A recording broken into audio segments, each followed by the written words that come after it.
Good morning, everyone. Thank you for coming along. I'm sorry to break into your half-term break. Being First Minister of Scotland is, in my admittedly biased opinion, the very best job in the world. It is a privilege beyond measure, one that has sustained and inspired me in good times and through the toughest hours of my toughest days. I am proud to stand here as the first female and longest serving incumbent of this office. And I'm very proud of what has been achieved in the years I've been in Bute House. However, since my very first moments in the job, I have believed that part of serving well would be to know, almost instinctively, when the time is right to make way for someone else. And when that time came, to have the courage to do so, even if to many across the country and in my party, it might feel too soon.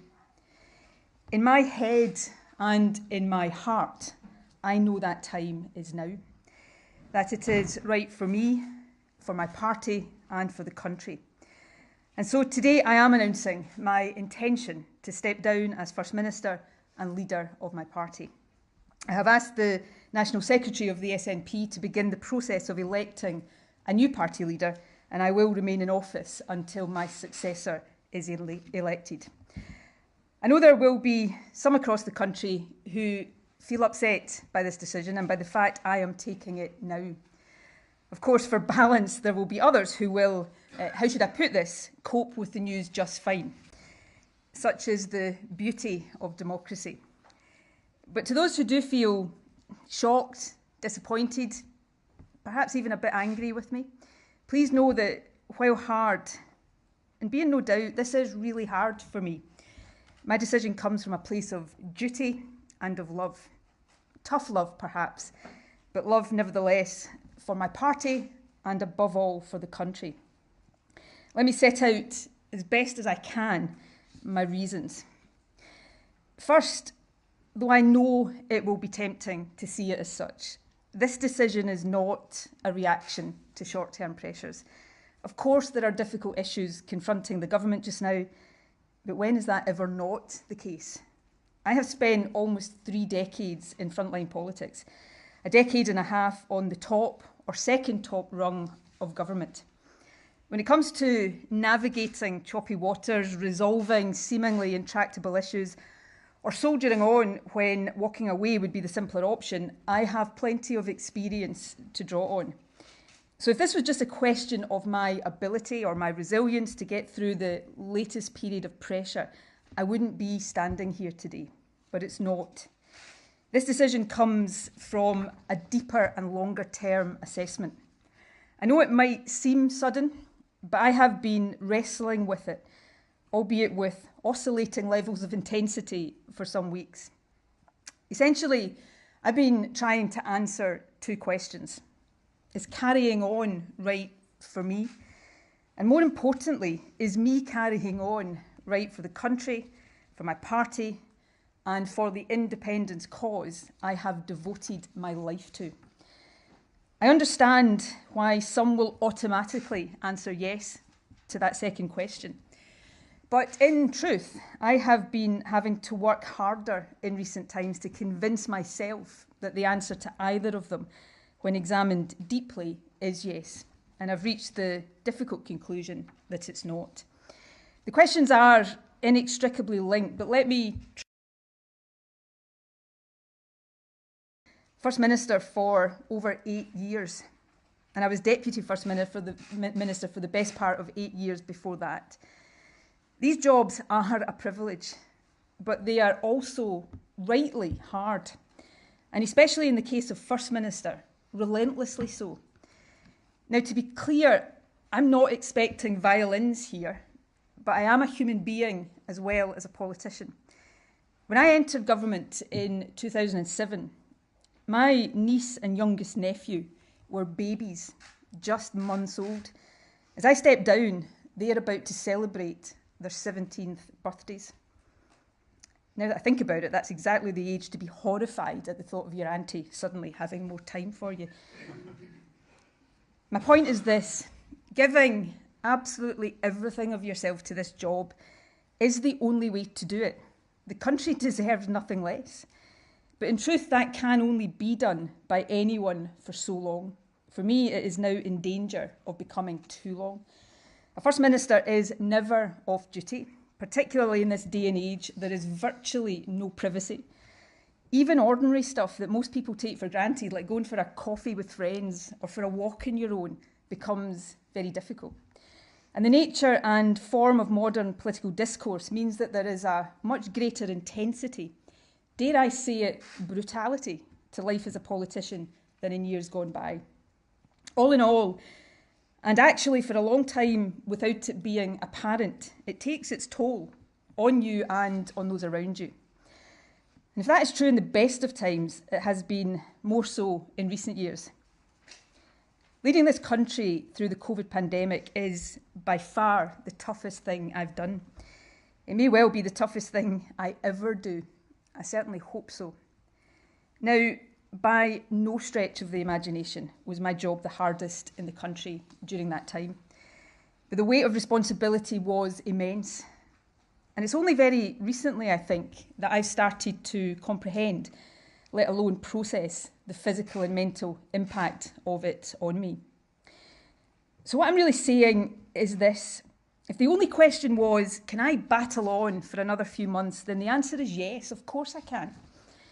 But if the question is, can I give this job everything it demands and deserves for another year, let alone for the remainder of this parliamentary term, give it every ounce of energy that it needs in the way that I have strived to do every day for the past 8 years, the answer, honestly, is different. And as that is my conclusion, hard though it has been for me to reach it, then given the nature and scale of the challenges the country faces, I have a duty to say so now. I feel that duty first and foremost to our country to ensure that it has the energy of leadership that it needs, not just today, but through the years that remain of this parliamentary term. And right now, in a very particular sense, I feel that duty to my party too. We are at a critical moment. The blocking of a referendum as the accepted constitutional route to independence is a democratic outrage. But it puts the onus on us to decide how Scottish democracy will be protected and to ensure that the will of the Scottish people prevails. My preference of using the next Westminster election as a de facto referendum is well known. I've never pretended it is perfect, no second best option ever is, nor that there are no alternatives. That is why I have always been clear that the decision must be taken by the SNP collectively, not by me alone. But I know my party well enough to understand that my view as leader would carry enormous, probably decisive weight when our conference meets next month. And I cannot, in good conscience, ask the party to choose an option based on my judgment, whilst not being convinced that I would be there as a leader to see it through. By making my decision clear now, I free the SNP to choose the path it believes to be the right one, without worrying about the perceived implications for my leadership, and in the knowledge that a new leader will steer us, I believe, successfully on that path. Now, there are two further reflections that have weighed in my decision. These, I suppose, are more about our political culture and the nature and impact of the dominance and longevity that come from success in politics. And the first I hope my party will take heart from. One of the difficulties in coming to terms with this decision is that I am confident that I can and would lead the SNP to further electoral success. We remain by far the most trusted party in Scotland. And while for every person in Scotland who loves me, there is another who, let's say, might not be quite so enthusiastic, we are firmly on course to win the next election, while our opponents remain adrift. But the longer any leader is in office, the more opinions about them become fixed and very hard to change. And that matters. Individual polls come and go, but I am firmly of the view that there is now majority support for independence in Scotland. But that support needs to be solidified, and it needs to grow further if our independent Scotland is to have the best possible foundation. To achieve that, we must reach across the divide in Scottish politics. And my judgment now is that a new leader will be better able to do this. Someone about whom the mind of almost everyone in the country is not already made up, for better or worse. Someone who is not subject to quite the same polarised opinions, fair or unfair, as I now am. The good news, as the country will now get to see more clearly perhaps, is that the SNP is full of talented individuals more than up to that task. My second reflection is related. I feel more and more each day now that the fixed opinions people increasingly have about me, as I say, some fair, others little more than caricature, are being used as barriers to reasoned debate in our country. Statements and decisions that should not be controversial at all quickly become so. Issues that are controversial end up almost irrationally so. Too often I see issues presented and as a result viewed not on their own merits, but through the prism of what I think and what people think about me. I've always been of the belief that no one individual should be dominant in any system for too long. But while it's easy to hold that view in the abstract, it is much harder to live by it. With this decision, I am trying to do so. Indeed, if all parties were to take this opportunity to depolarise public debate just a bit, to focus more on issues than on personalities, and to reset the tone and the tenor of our discourse, then this decision, right for me and I believe for my party and the country, might also prove to be good for our politics. I certainly live in hope. Now, a couple of final points before I take a few questions. While I am stepping down from leadership, I am not leaving politics. There are many issues I care deeply about and hope to champion in future. One of these is the Promise, the national mission so close to my heart to improve the life chances of care experienced young people and ensure they grow up nurtured and loved. My commitment to these young people will be lifelong. And obviously, there is independence. Winning independence is the cause I have dedicated a lifetime to. It is a cause I believe in with every fibre of my being. And it is a cause I am convinced is being won. I intend to be there as it is won every step of the way. Yesterday morning, I attended the funeral of a very, very dear friend and long-standing independence activist, a wonderful man by the name of Alan Angus. It was actually during that funeral service that I went from being 99% certain about this decision to 100% certain, though I know Alan would not be at all happy to have played any part in my departure, so I'm sorry, Alan. But his funeral reminded me that the cause of independence is so much bigger than any one individual, that all of us who believe in it contribute in different ways at different stages of our lives. Since I was 16, I have contributed as an activist, a campaigner, and a leader. And so now as we look to what I firmly believe is the final stage in Scotland's journey to independence, albeit a hard one, I hope to use all the experience and perspective I've gathered over these years to help get us there. Lastly, there will be time in the days to come for me and others to reflect on what has been achieved during my time as First Minister. I'm pretty certain there will be plenty of commentary on my mistakes as well. I will have more to say before I demit office, but allow me some brief reflections now. Scotland is a changed country since 2014, and in so many ways it is changed for the better. Young people from deprived backgrounds have never had a better chance of going to university than now. Our investment to double early learning and childcare is transforming opportunities for the youngest children. It's also enabling more women to return to work. The baby box is enshrining our aspiration that every child should have the best start in life. Scotland is fairer today than it was in 2014. We have a more progressive approach to taxation and a new social security system with the Scottish Child Payment at its heart. As the Institute for Fiscal Studies confirmed last week, the poorest families with children in Scotland are now £2,000 better off as a result of our policies. For many in this cost of living crisis, that will be the difference between food on the table and a warm home or not. There are stronger protections for victims of domestic abuse, and Parliament will soon consider legislation to improve access to justice for victims of rape and sexual offences. I will be the strongest possible advocate for these reforms from the backbenches. We've also shown over these past few years what can be done with the full powers of a nation, creating institutions that are part of the transition to becoming independent.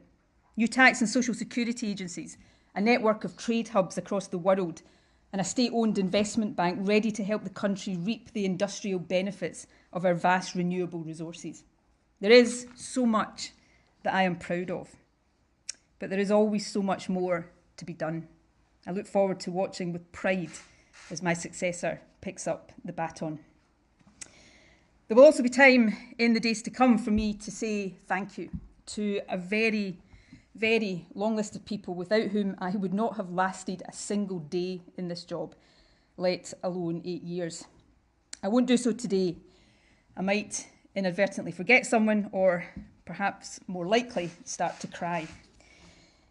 But there are a couple of exceptions. Firstly, my husband and family. Few people understand the price families of politicians pay for the jobs we choose to do. Mine have been my rock throughout. And of course, the SNP. Since I was 16 years old, you have been my extended family. Thank you for the honour of being your leader. And it seems to me that 8 emphatic election victories in 8 years ain't a bad record together. Finally, and above all, the people of this beautiful, talented, diverse, at times disputatious, but always wonderful country. We faced the toughest of times together. I did everything I could to guide us through that time, often from my very familiar podium in St Andrew's House. And in return, I was sustained through that period by a wave of support from you that I will remember and value for the rest of my life. So to the people of Scotland, to all of the people of Scotland, whether you voted for me or not, please know that being your First Minister has been the privilege of my life. Nothing, absolutely nothing I do in future will ever come anywhere close. Thank you from the very bottom of my heart. And with that, I will take a few questions. If you forgive me, I'm not going to do my usual and go round absolutely every journalist in the room. There will be time over the next few weeks, I'm sure, for you all to ask me questions, but I'll take a few questions for now, and I'll start with Glenn Campbell from the BBC. First Minister, if you can't lead Scotland to independence, First Minister, if you can't lead Scotland to independence, who, if anyone, can? And what is the timetable now for your replacement?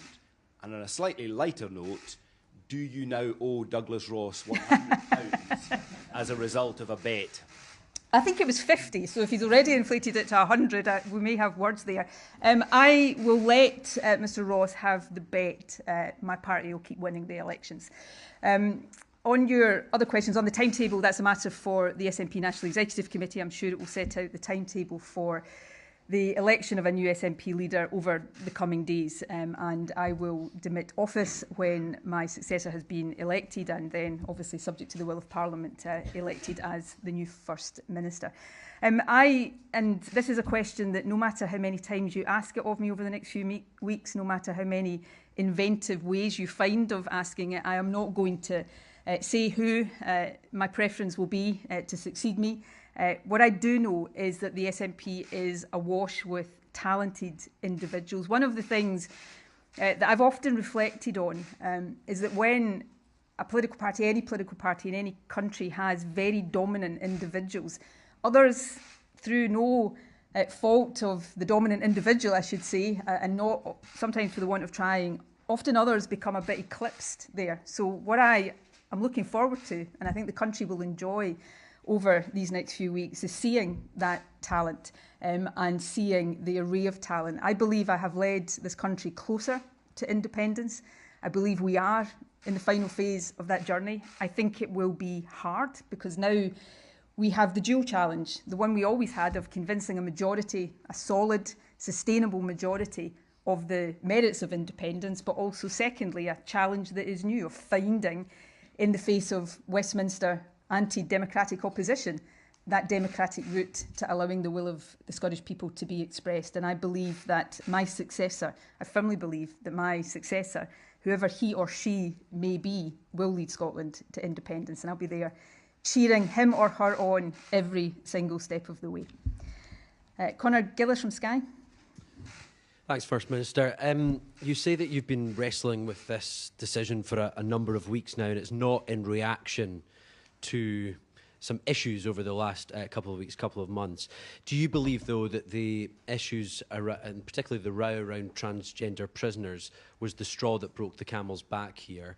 And second of all, has it been a failure of your leadership not to have delivered independence since that was your sort of founding mission back in 2014? I'll leave other people to be the judge of my leadership. It's probably a bit invidious beyond saying what I'm proud of, and taking this country ever closer to independence is one of those things. It's a bit invidious for me to cast that judgment. No, that issue wasn't the final straw.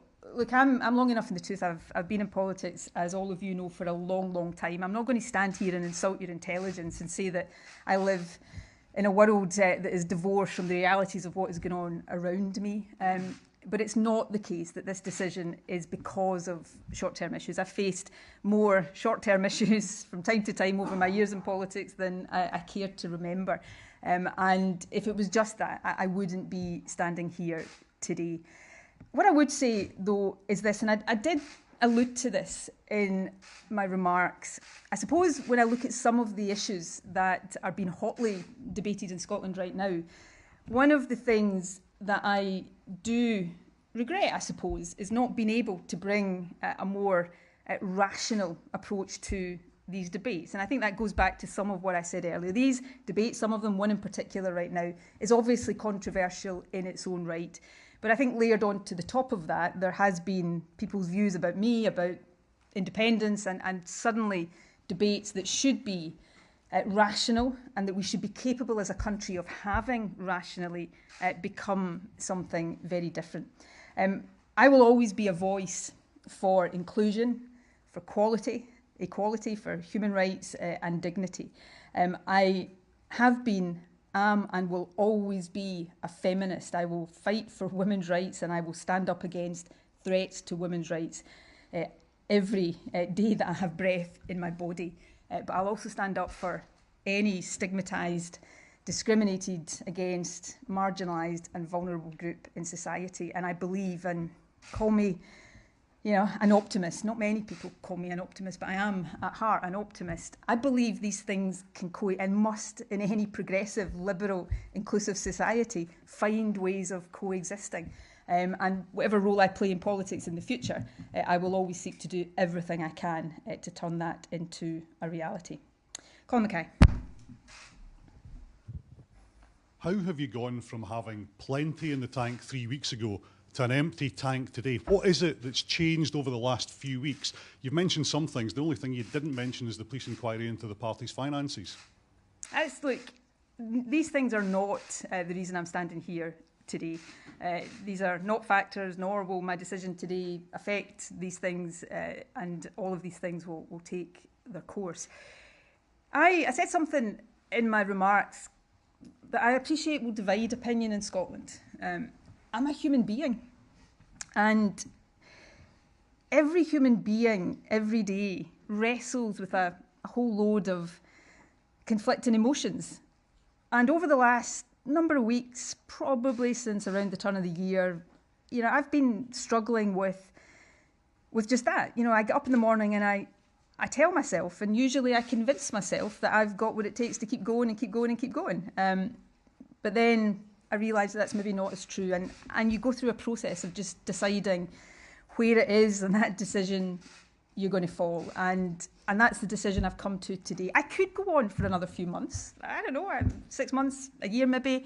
But I know that as time passed, I would have less and less energy to give to the job. And I can't do the job on anything other than a 100% basis. The country deserves nothing less than that. So that's the judgment I've come to. If that's my feeling, that I'm going to get in a relatively short space of time to where I am today, then I owe it to the country to say it now, so that that new leadership can be in place. And as I said, in relation to my party, I don't want to stand at a special conference, a month or so from now, and ask my party to take my judgment, opt for a path, knowing that I have doubts about my ability to see it through as leader. This is a better thing to do today for me, for my party, and I believe for the country too. James Cook. Thank you.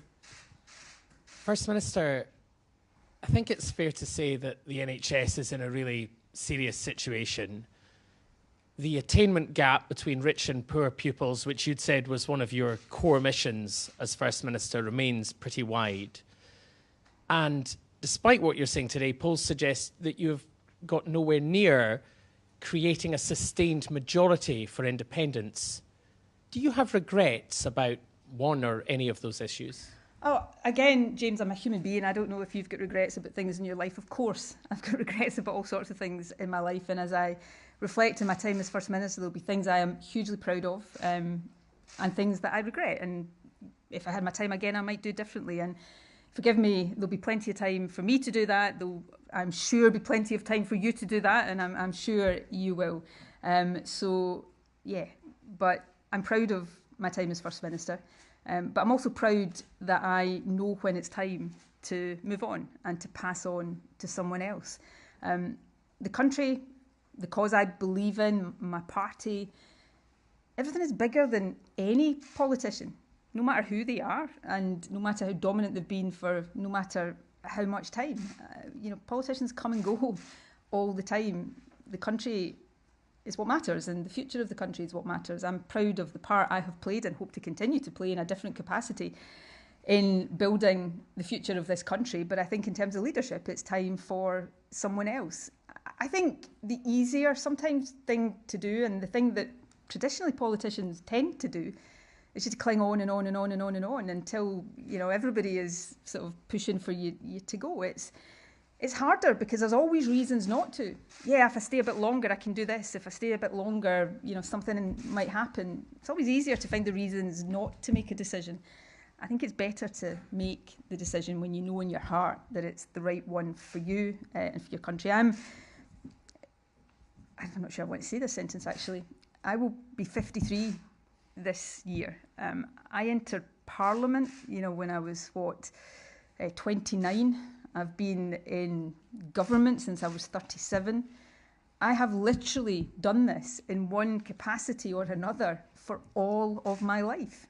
I've been Nicola Sturgeon, the politician, for all of my life. It's been a privilege. I have done things, met people, gone places, had experiences that I would never have done. I have a depth of gratitude to the party that I lead, to the country that I serve, that I can never find the words to express.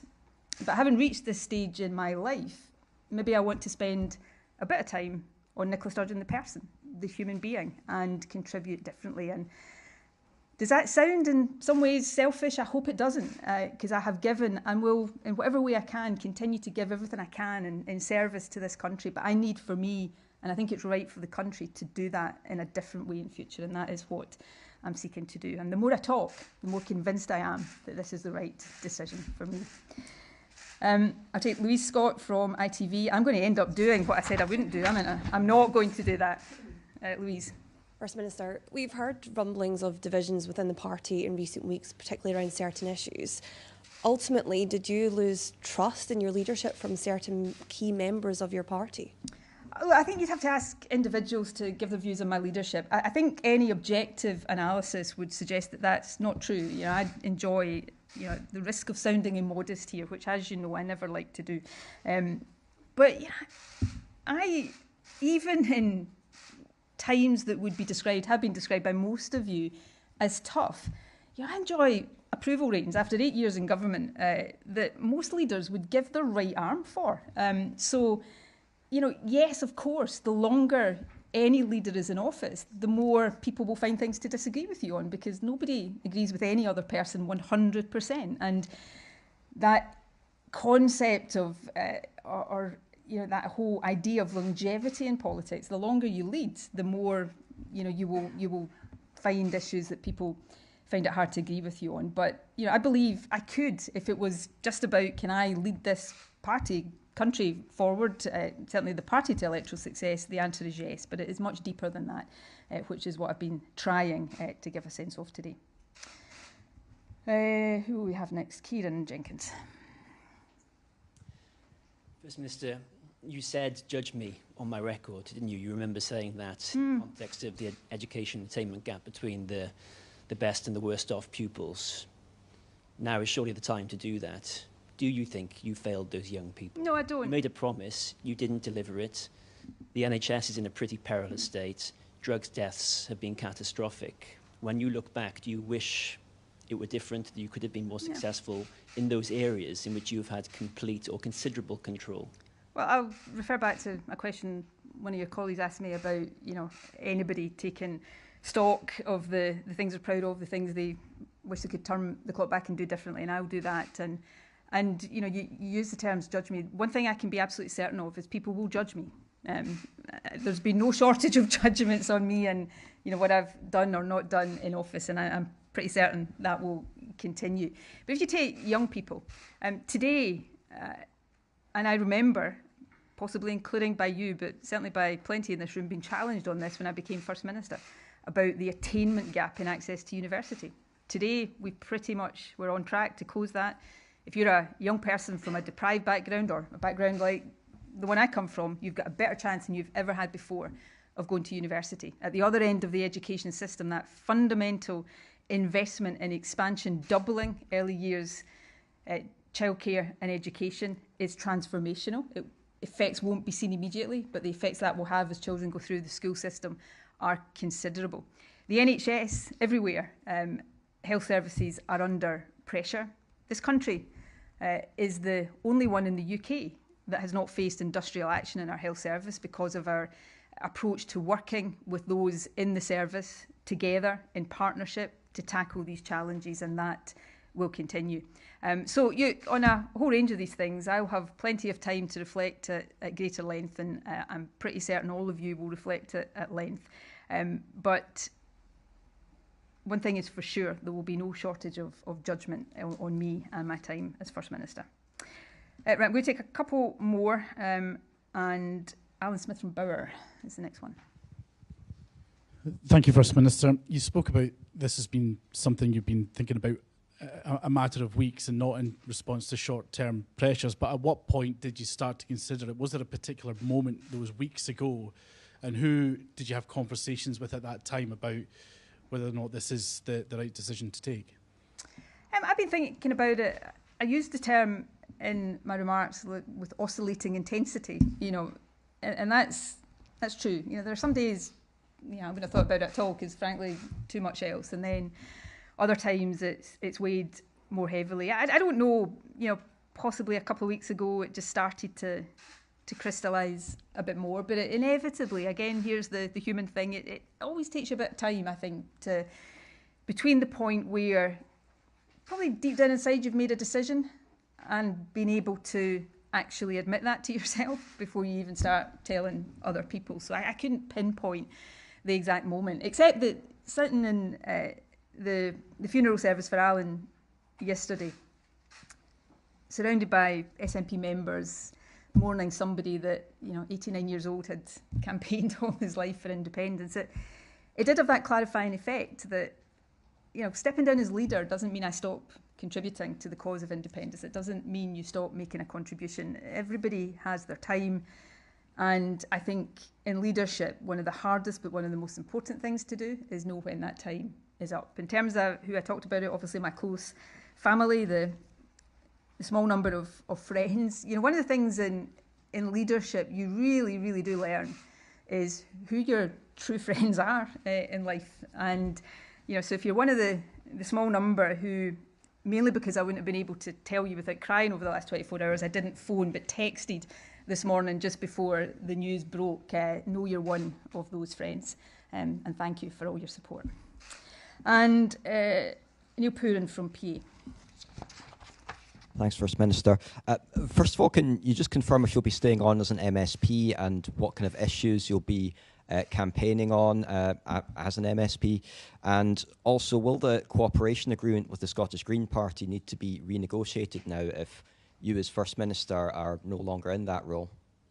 The cooperation agreement stands. I'm not going to try to dictate anything, or at this stage, certainly not now and hopefully not ever, start to issue unsolicited advice to my successor. I know from experience that's not always something that is welcome. Don't report that bit. But, you know, I think the cooperation agreement with the Greens has been a thoroughly good thing for the government, for the country, and I would hope to see that continue. Your first question, which yes, I do intend to remain in Parliament. I hope to stay in Parliament till, or intend to stay in Parliament till certainly the next election, and, you know, like all MSPs, take a decision about beyond that, near the time of the next election. You know, the other body of people, I suppose, that I want to thank, and was hesitant in doing it today in case I started to cry, are my constituents who have supported me through thick and thin, put their trust in me time and again. My constituency party, what was Glasgow Govan, now Glasgow South Side, that have literally been by my side since 1995, and I look forward to continuing to serve my constituency to the best of my ability. I've given some indication of the kind of issues I'll want to be a voice on. There's some very important reform to the criminal justice system coming forward, I know, around improving access to justice for victims of sexual offences. They'll be controversial. Maybe they could be one of the first tests of a more depolarised political debate, but I will be the strongest, most strenuous advocate for these reforms. Young people, care-experienced young people, I certainly will continue to champion that cause. It's one that got under my skin and into my heart in a way that few other issues did over my time as First Minister. And yeah, beyond that, we will see. I'm looking forward to new opportunities, new challenges, and just a new way of living life. And perhaps, above all else, that's what I'm most looking forward to, just a different way of living life, catching up with the people, the friends that I've not had much opportunity to spend time with. But watch this space, there's plenty more to come. Right, with that, I'm going to depart from now. Have you been, or do you expect to be interviewed by the police who are looking into? I'm not going to discuss an ongoing police investigation. I wouldn't do that on any issue, and I'm not going to do it now. Thank you.